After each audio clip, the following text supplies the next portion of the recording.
Në orët e para të së dielës u përfshi nga flakët automjeti i gazetarit Sami Curri. Djegja e makinës u klasifikua nga policia lokale si një veprim i qëllimshëm, ndërsa kanë nisur hetimet, por edhe pse kanë kaluar më shumë se 24 orë nga ky krim, ende nuk ka një identifikim dhe arrestim të autorit ose autorëve. Djegja e automjetit të gazetarit Curri është një mesazh kërcënues, ndoshta hapi i parë i agresorëve ose porositësve.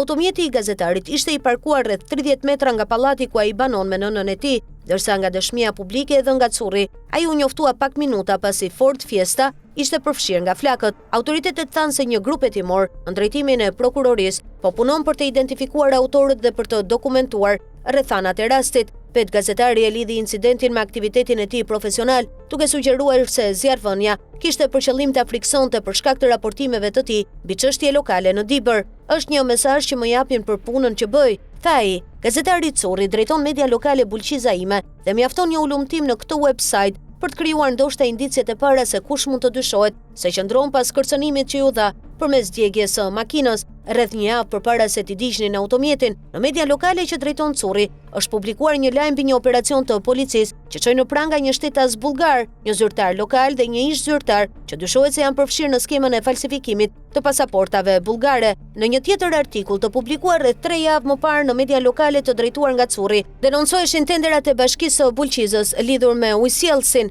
Në një tjetër shkrim që shënjestronte Bashkinë e Bulqizës, media lokale drejtuar nga Curri denonconte dhënien në përdorim të një sipërfaqeje prej 21 hektarësh nga fondi pyjor kullosor në fshatin Lubalesh, njësia administrative e Gjoricë, për ndërtimin e një parku me aerogenerator dhe panele fotovoltaike. Në tetor 2025, Festime Mjeshtri njoftoi se do të ofronten me ankande dhe 52 parcela të tjera nga fondi pyjor për stalla ablektorie, bujtina ose parqe fotovoltaike. Nuk dihet se sa prej tyre janë miratuar deri më sot. Aq i qartë ishte shkelja e ligjit në rastin e martaneshit, sa vetë kryebashkia u detyruar të pranonte publikisht se nuk kishte respektuar procedurën e konsultimit, por ajo nuk e anuloi tenderin, nuk kërkoi falje dhe asnjë institucion nuk e thirri të jap llogari. Referuar denoncimeve që Curri ka bërë në periudha të ndryshme, ndoshta grupi hetimor mund t'i përfshijë si indicie, jo thjesht për të zbuluar autorin, por atë që qëndron pas tij, urdhëruesin.